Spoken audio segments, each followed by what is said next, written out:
दोस्तों, मेरी channel Shaila Shaz short story और चार पर्वत की सफलता के लिए आप सभी व्यूअर्स का तहे दिल से आभार मानते हुए मैं आप सभी को नमस्कार करती हूँ। दोस्तों, आप सभी को आज मैं एक ऐसी कलाकार से मिलवाने जा रही हूँ जो गुरु पंडित मदन कुमार जी और श्रीमती श्यामलता पंडित जी की सुपुत्री है, जो एक प्रोफेशनल कथक डांसर है, जिन्होंने करियर की शुरुआत डांसिंग के साथ साथ मैथोलॉजिकल और सोशल फिल्में और सीरियल में भी बतौर हीरोइन काम किया है। आज वह स्टेज शोज करती है और अपनी डांसिंग टैलेंट को आगे बढ़ाते हुए अपने स्टूडेंट्स को सिखाने में व्यस्त रहती है। तो दोस्तों, ज़्यादा न कहते हुए मिलते हैं आज के हमारे माननीय गेस्ट बरखा जी पंडित से। बरखा जी, चा पर्वत शैला के साथ शो में आपका स्वागत है। नमस्कार। नमस्कार शैला जी। बरखा जी, आप एक कथक डांसर हैं जी, तो सबसे पहले मैं चाहूँगी कि आप बताएं कथक और भरतनाट्यम में क्या फ़र्क है। शैला जी, कथक हमारे नॉर्थ साइड का है और भरतनाट्यम साउथ साइड का है, बस यही फ़र्क है। तो आपका कहने का मतलब है जैसे गुजरात में हमारे गरबे है या पंजाब में अपने भांगड़ा है, इसी प्रकार से ये डांसेस है? नहीं, गरबा और पंजाब जहाँ तक आप बात कर रहे हैं वो फोक डांसेस हैं, और ये जो हैं ये क्लासिकल डांसेस हैं। और सिर्फ ये दो ही क्लासिकल डांस नहीं है, मणिपुरी है, कुचिपुड़ी है और कथकली है, ये सारे फॉर्म्स ऑफ क्लासिकल ही हैं। अच्छा, तो इन्हीं में विशारद करते हैं? जी बिल्कुल। बरखा जी, आपका करियर कैसे शुरू हुआ? मेरा करियर बस जब मैं छोटी थी तो मम्मी पापा को देख रही थी, उनको डांस सिखाते हुए देखती थी। 4 साल की उम्र से मैंने नृत्य की शिक्षा अपने पापा मम्मी से लेनी शुरू कर दी थी। तो आपका शुरू से ही डांसिंग का शौक रहा है? जी बिल्कुल, मुझे शुरू से ही डांसिंग में इंटरेस्ट रहा है। और आपको एक और बात बता दूं कि 7 साल की उम्र में मैंने अपना पहला परफॉर्मेंस दिया था। क्या बात है। बरखा जी, हम सुनते हैं जैसे आप कह रहे हैं कि आपका मम्मी डैडी यानी पंडित जी घराने से आप हैं, तो ये घराना क्या होता है? हाँ, ये आपने बहुत अच्छी बात पूछी शैला जी। घराना ये होता है कि जैसे आप कहते हैं जयपुर घराना, लखनऊ घराना, बनारस घराना, तो यहाँ मैं आपको बताना चाहूँगी कि 2 भाई थे, अड़गू महाराज और खड़गू महाराज। तो इन दोनों भाइयों में से एक भाई जो हैं वो जयपुर जा बसे और एक भाई जो है वो लखनऊ जा बसे। इस तरीके से घराने की शुरुआत हुई। अच्छा, तो जो प्लेसिंग के हिसाब से घराना का मतलब है कहाँ के आप हैं? जी। अच्छा, सो आपने जब डांसिंग को अपना करियर चुना था तो फिर टीन एज में ही आपने बतौर फिल्मों की हीरोइन कैसे काम शुरू कर दिया? एक बार जब मैं स्टेज परफॉर्मेंस दे रही थी तो वहाँ पर पब्लिक में प्रोड्यूसर डायरेक्टर बैठे हुए थे। उन्होंने जब मेरा डांस देखा तब वो स्टेज पर आए और मम्मी पापा को अप्रोच किया कि हमें आपकी बेटी चाहिए, एक डांस है, उसमें एक डांस का पीस है। तो वहाँ से मेरी कैरियर की जो है शुरुआत हुई। वो फिल्म का नाम मुझे याद है अभी भी, भगवान समय संसार में। तो उसमें आप हीरोइन थे? नहीं, उसमें मैंने छोटी भूमिका निभाई थी, लाइक चाइल्ड आर्टिस्ट के बतौर। और उसके बाद आप बतौर हीरोइन फिर मैं करती गई, फिल्मों में आती गई। और आपने ओनली हिंदी फिल्म्स यानी बॉलीवुड फिल्म्स की है या रीजनल फिल्म्स भी आपने की हुई है? जी, मैंने गुजराती, राजस्थानी, मराठी, ये हिंदी, सारी लैंग्वेजेस जो है मैंने की हैं। बरखा जी, आपको लगता है कि आपके ये घराने का जनरेशन जो आप डांसिंग में है उसी को कंटिन्यू करेगा? देखिए, हमें आगे का तो पता नहीं, जैसे कि हमने अपने मम्मी पापा की जो परंपरा को आगे बढ़ाया हुआ है, अब मैं तो वो कह नहीं सकती कि हमारे भी बच्चे जो है, आगे की पीढ़ी जो है इसको आगे बढ़ाएंगे, लेकिन मैं उम्मीद करती हूँ, कामना करती हूँ कि हमारी ये परंपरा आगे तक चलती रहे। बरखा जी, आप जब कैरियर के हाइट पे थी, जैसे आप डांसिंग करती थी, स्टेज शो तभी भी करती थी, फिल्में करती थी, ही बतौर हीरोइन जब आप सीरियल्स में भी थी जी, उसी समय आपने शादी कर ली। टीवी आर्टिस्ट अविनाश जी सहीजवानी, तो अचानक से आपने अपना करियर को स्टॉप कर दिया मुझे लगता है, क्योंकि उसके बाद आप सही में काफ़ी सालों तक अंधेरे में खो गई। जी, अचानक से इन द सेंस मैंने स्टॉप तो नहीं किया, क्योंकि देखिए हर लड़की के जीवन में ये समय आता है कि जब आपको शादी करनी पड़ती है और माँ बाप का थोड़ा प्रेशर आ जाता है कि अब तुम्हें शादी करनी चाहिए बेटा। हालांकि मैं बहुत व्यस्त थी उस समय और मैं नहीं चाहती थी कि मैं शादी करूं, लेकिन कहीं ना कहीं ये सब मोड़ आते ही हैं हमारी लाइफ में और मैंने शादी की। और जब मेरा पहला बेटा पैदा हुआ तो 10 साल के लिए मैंने इस फील्ड से ब्रेक लिया। और फिर आपने इसी डांसिंग को 10 साल के बाद, ब्रेक के बाद वापस एक धमाकेदार एंट्री कर दी। जी बिल्कुल, जैसे कहते हैं ना कि सूरज उगता है उसका एक समय है, फिर सूरज का ढलने का भी समय है, लेकिन अगले दिन फिर नया सवेरा होता है। इसी तरीके से 10 साल के बाद मैंने फिर से अपनी शुरुआत की।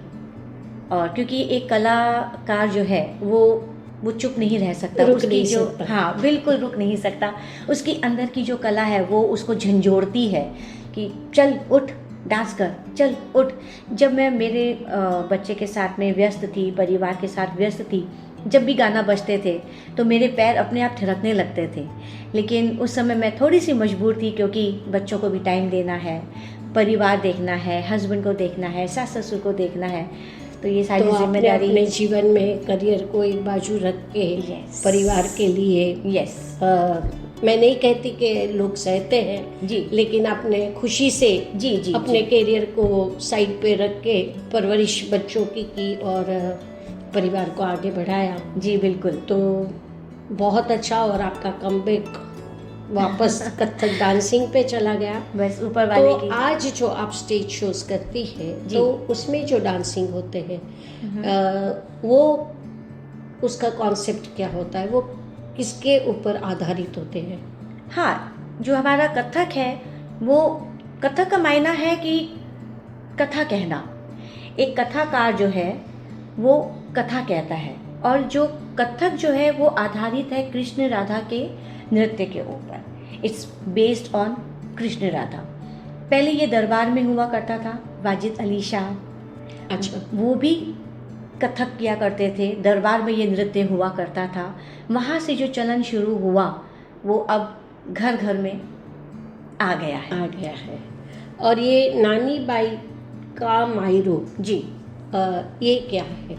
ये नानी बाईरो मायरो जो है ये एक प्ले है, बहुत ही प्रचलित प्ले है, जो कि नरसी की कहानी, नरसी की ज़ुबानी। इस प्ले में मैं बतौर हीरोइन का किरदार निभा रही हूँ और उसमें मैं नानी बनी हूँ, जो कि बहुत ही प्यारी सी कहानी है। बहुत से लोग जानते भी हैं और बहुत से लोग शायद नहीं भी जानते, तो उसका थोड़ा सा आपको मैं सारांश बता दूं कि नरसी जी जो हैं वो नानी बाई के पिताजी हैं, और नानी बाई और वो इतने गरीब होते हैं कि उनके पास दहेज देने के लिए पैसे नहीं होते हैं। तो नानी बाई को किस किस दौर से गुजरना पड़ता है, सासू माँ के ताने, ननद के ताने, और वो अपने पिताजी से ही कहती है कि आपने मुझे दहेज नहीं दिया, उस वजह से मुझे यहाँ पे कितने तकलीफ़ें और ताने सुनने पड़ रहे हैं, तो पिताजी आप मुझे दहेज चाहिए ताकि मैं इस घर में बस सकूं।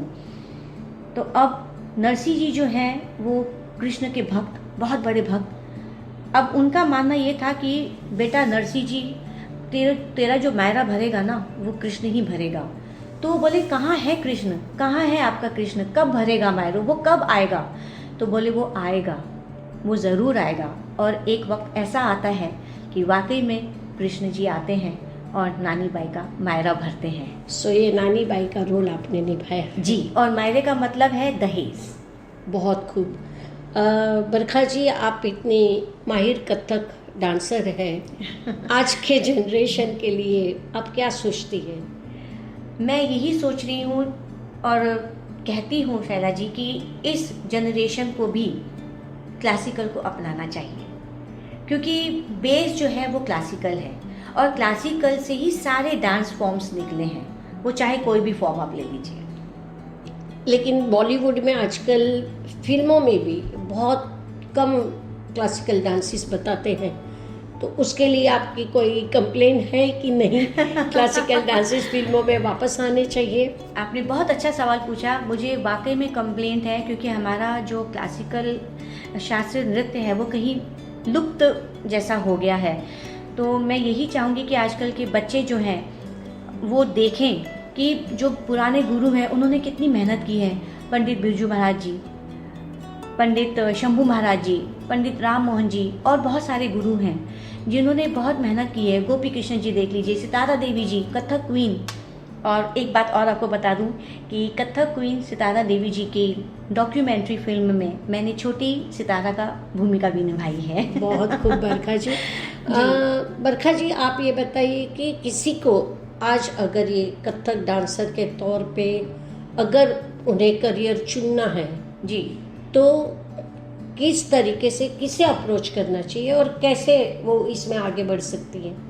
जी देखिए, अप्रोच की बात तो ये है कि जैसे एक गुरु है वो क्लास लेता है और हर साल जो है बच्चों को प्रमोट करते हैं। स्टेज पर हम परफॉर्मेंस बच्चों से बोल करवाते हैं, तो पब्लिक जो होती है, हम जब जिस ऑडियंस को बुलाते हैं, ऑडियंस में से लोग देखते हैं, उनमें से कोई डायरेक्टर भी होता है, कोई प्रोड्यूसर होता है, कोई कोऑर्डिनेटर होता है, कोई कुछ होता है। वहाँ से बच्चों को उन लोग चुनते हैं और कहीं कहीं पर ऐसा अप्रोच होता है कि जहाँ पर डांस क्लासेस होती हैं, आज गणेश आचार्य जी की डांस क्लासेस है, सरोज खान जी की डांस क्लासेस हैं, हमारे कथक की जो है बिरजू महाराज जी की डांस क्लासेस हैं और बहुत सारे हमारे कथक के गुरु हैं। वहाँ जा कर के इन लोग क्लासेस में जाते हैं और वहाँ से बच्चों को जो उनको डांस के लिए क्लासिकल डांस स्टेज शो हो, चाहे फिल्मों में उनको लेना है, तो वहाँ से ये अप्रोच शुरू होती है। तो अपॉर्चुनिटीज़ वहीं से मिल सकती है। जी बिल्कुल। आपके जो सारे स्टूडेंट्स हैं उन्हें भी ये अपॉर्चुनिटीज़ मिली है? आपने वैसे शोज करवाए हैं? जी बिल्कुल बिल्कुल, हम हर साल अपना शो करते हैं और वहाँ से उनको काफ़ी अपॉर्चुनिटीज़ मिली है और बच्चे भी, हम उन्हें इसलिए ही करवाते हैं ताकि उन बच्चों का जो साहस है वो बढ़े। बहुत अच्छा। आपकी बेटी क्या कथक सीखती है?